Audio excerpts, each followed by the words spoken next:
नमस्कार।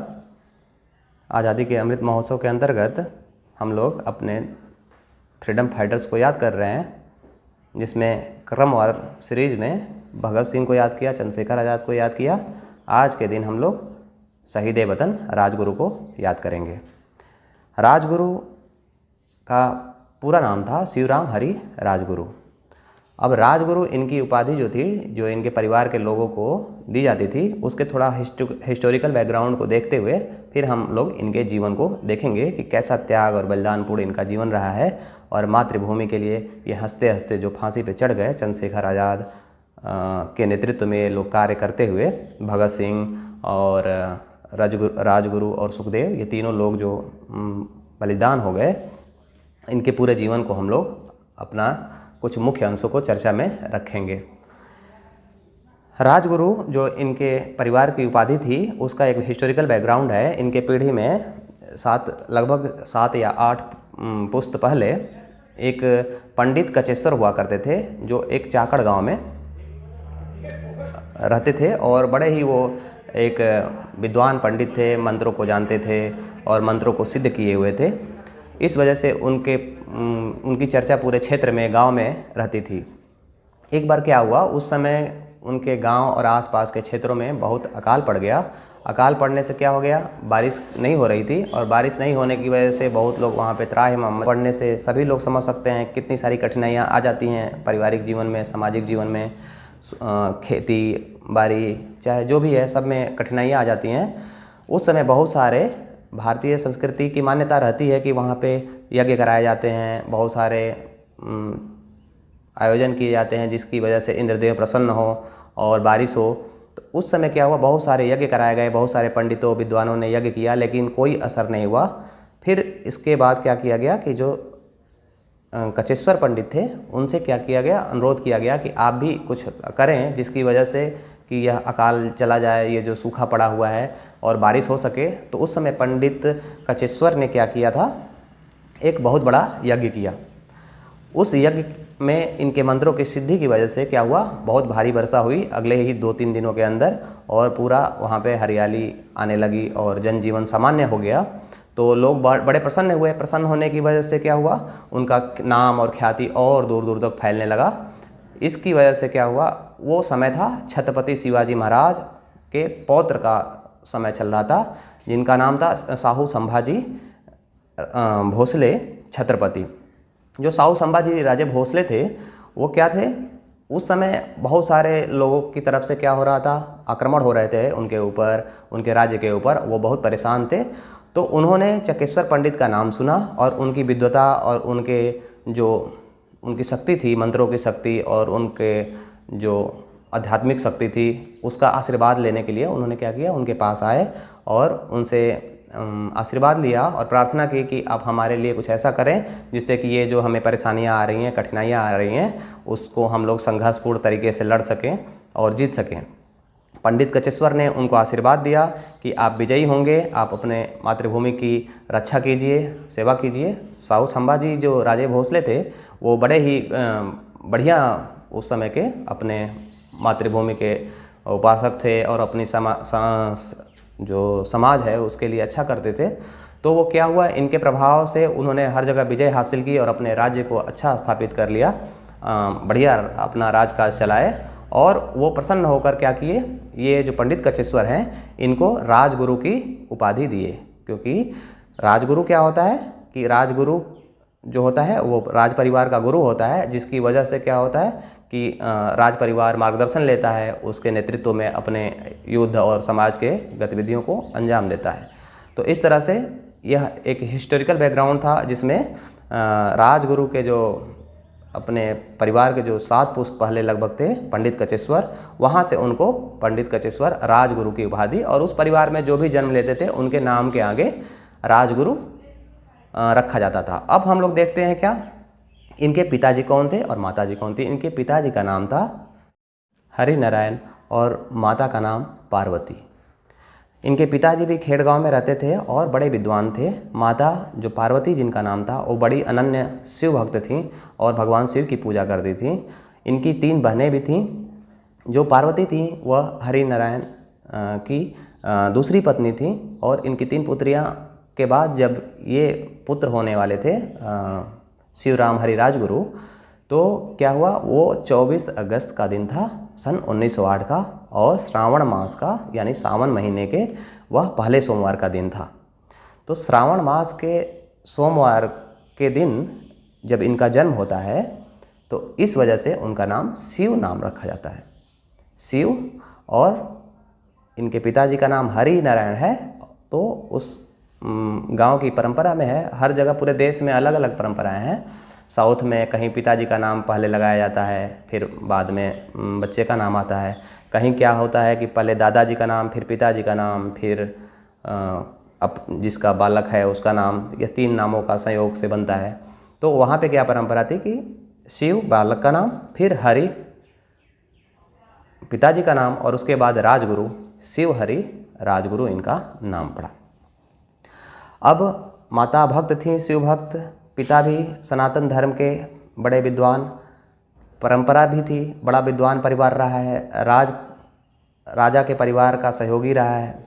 तो इस तरह से इनके घर में जब बालक का जन्म होता है तो कुंडली देखने के लिए एक विद्वान ज्योतिष को बुलाया जाता है। वह ज्योतिष जब इनका जन्म कुंडली देख रहा होता है तो उस समय बहुत विचित्र विचित्र बातें इनके पिताजी को बताते हैं।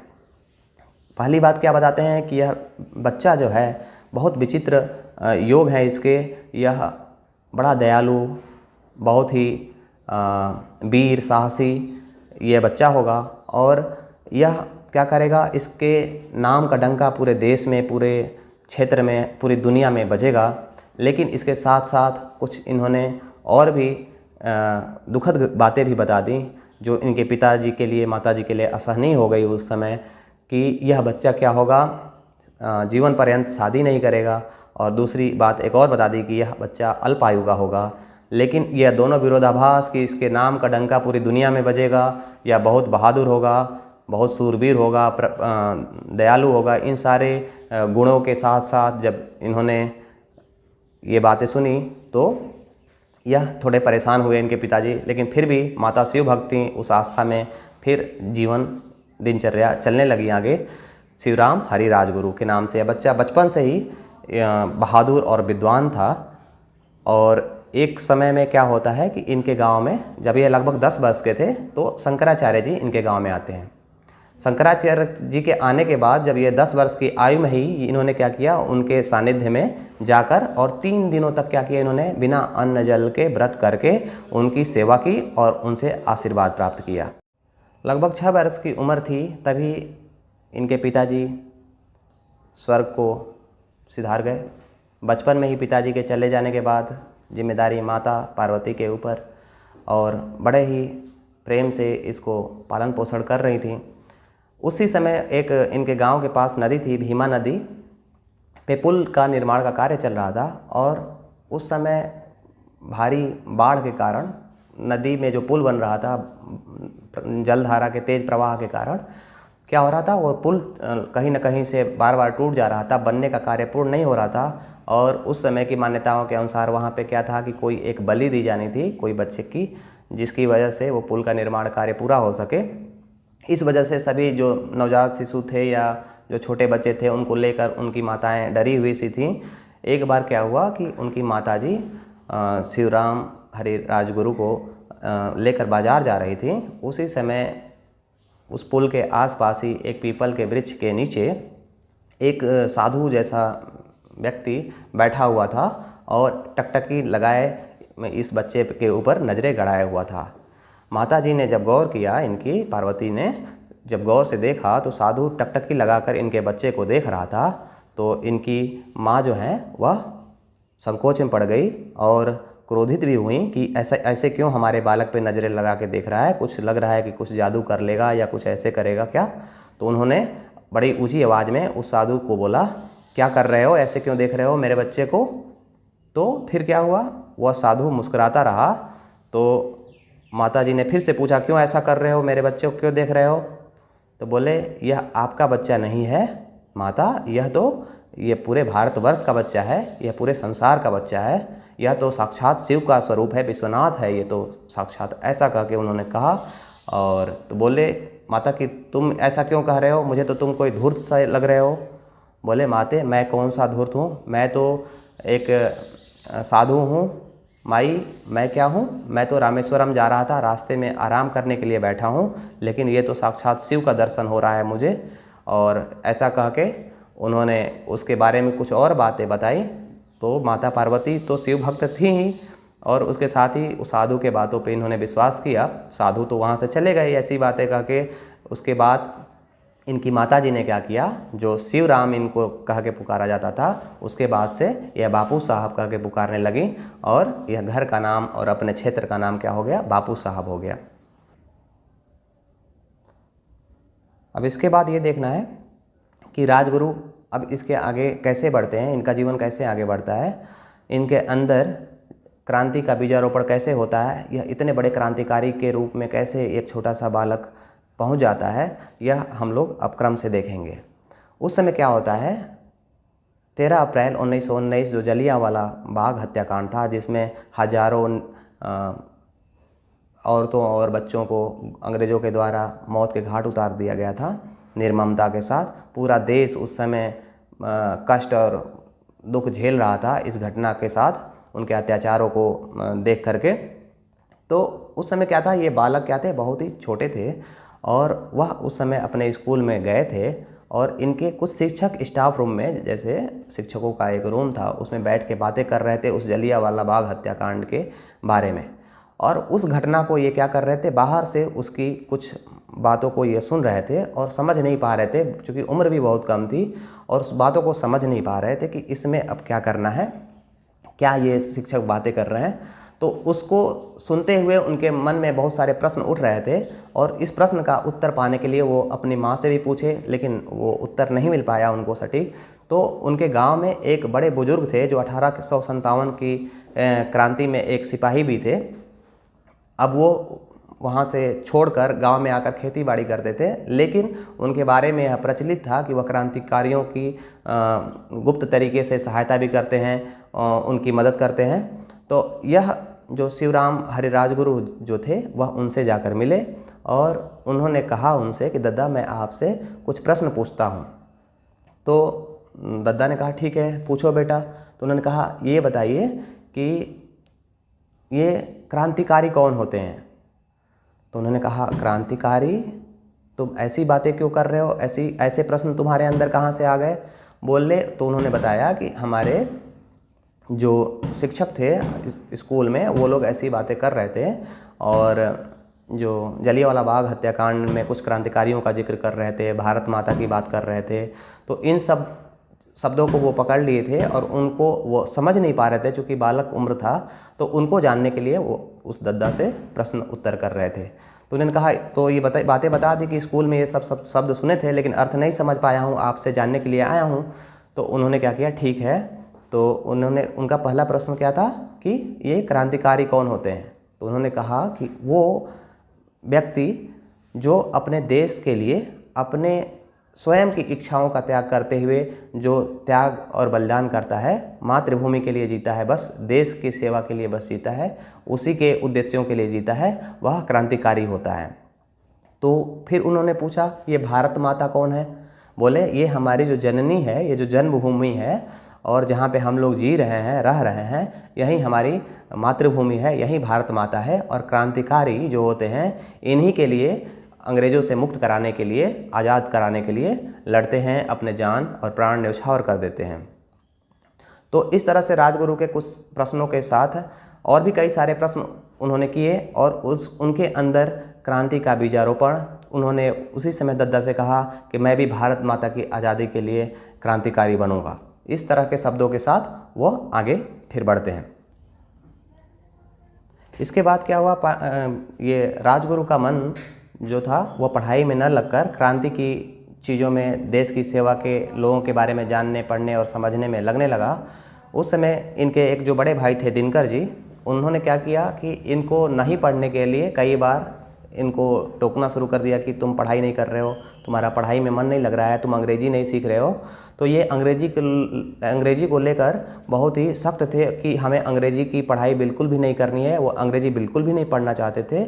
इसका कारण मात्र बस एक ही था कि यह अंग्रेजी भाषा अंग्रेज़ों की थी और जिनकी वजह से भारत के लोगों को, भारत माता को गुलामी का सामना करना पड़ रहा था, अत्याचार का सामना करना पड़ रहा था। इसलिए ये अंग्रेजी से क्या करते थे, बहुत ही चिढ़ते थे।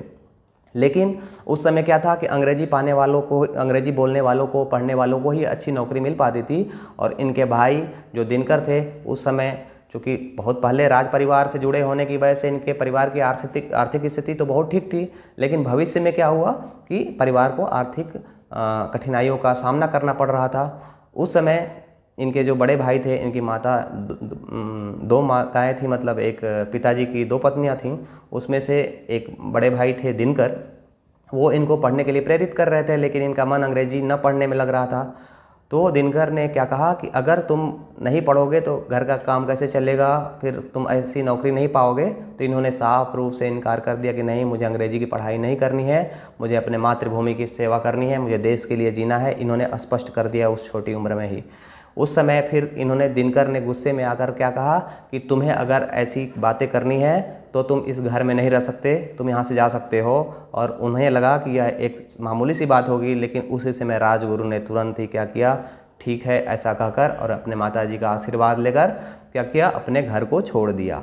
वहाँ से घर छोड़ने के बाद चलते फिरते बहुत सारे विभिन्न स्थानों से गुजरते हुए यह काशी यानी कि वाराणसी, मोक्षदायिनी काशी भी जिसे बोलते हैं, वहाँ पर यह पहुँचते हैं। और वहाँ पे एक महंत होते हैं, इनके पिताजी के मित्र महंत पांडुरंग पंत जी, उनके पास ये जाके उनसे मिलते हैं। अहिल्याबाई आश्रम के वो महंत रहते हैं। वहाँ पर जाके उनके साथ अपना बताते हैं कि मैं यहाँ बनारस में आया हूँ। तो वहीं से इनका अपना अध्ययन भी शुरू होता है और वहाँ से ये अपने पत्र लिखते हैं अपने भाई को और माताजी को कि मैं सकुशल वाराणसी पहुँच गया हूँ, काशी पहुँच गया हूँ और यहाँ पहुँचने के बाद मेरे शिक्षा का कार्यक्रम भी चल दिया है। बनारस पहुँचने के बाद ये क्या करते हैं, वहाँ पे बहुत सारी कठिनाइयों का सामना करना पड़ता है। इनके भाई इनको 5 रुपये पर महीने के हिसाब से उस समय खर्च भी भेजते हैं, जिससे इनका खाने पीने का और पढ़ाई का भी कार्य चल रहा होता है। बनारस में इन्होंने क्या किया कि वहाँ पे व्यायामशाला ज्वाइन किया। बनारस में बहुत सारे अखाड़े चलते हैं, बनारस के लोग जानते भी हैं कि वहाँ अखाड़ों का पूरा माहौल है। वहाँ पे कुश्ती और जो भारतीय व्यायाम है वो सब सिखाए जाते हैं। बहुत सारे अखाड़े अभी भी चल रहे हैं, उस समय और ज़्यादा चल रहे थे। तो उसमें उन्होंने अपने, क्योंकि इनका व्यायाम करना बहुत बड़ा शौक़ था, व्यायाम में बहुत सारे ये स्किल भी जानते थे, कुश्ती के बहुत सारे दाव पेच जानते थे। तो यह उन्होंने किया और वहाँ पे संस्कृत के बहुत सारे मंत्रों को याद कर गए, लघु सिद्धांत कौमुदी तक पूरा ये याद कर गए। तो इस तरह से यह उनके घर बचपन से लेके बनारस तक पहुँचने का यह पूरा आप लोगों के सामने चर्चा किया। अब आगे के क्रम में यहाँ पे यहीं से उनका क्रांतिकारियों से मिलना जुलना और क्रांतिकारी जीवन का बीजारोपण होता है। यहाँ पे वो गणेश शंकर विद्यार्थी से मिलते हैं, फिर चंद्रशेखर आज़ाद से यहीं से मिलना शुरू होता है, भगत सिंह और सुखदेव वगैरह से मिलके यहीं से फिर आगे की क्रांति में यह कदम बढ़ाते हैं। तो अब चूँकि लंबा समय हो जाएगा तो हम लोग 2 या 3 भागों में ये राजगुरु के जीवन को हम लोग याद करेंगे। तो आज के लिए हम लोग यह बनारस तक का चर्चा किए। बनारस से आगे मतलब यानी इनके क्रांतिकारी जीवन का, जब ये चंद्रशेखर आज़ाद और भगत सिंह सुखदेव के साथ कैसे क्रांति की दुनिया में अपने कदम बढ़ाते हैं, कैसे कैसे कार्य करते हैं और किस तरह से ये जोशीले होते हैं और भगत सिंह से हमेशा शर्त लगाते हैं, बेट लगाते हैं कि मैं आपसे पहले बलिदान हो जाऊंगा, अपने देश के लिए प्राण दे दूंगा। इस तरीके जोशीले राजगुरु के जीवन के बारे में हम लोग अगले सेशन में इनके आगे के जीवन को याद करेंगे। धन्यवाद।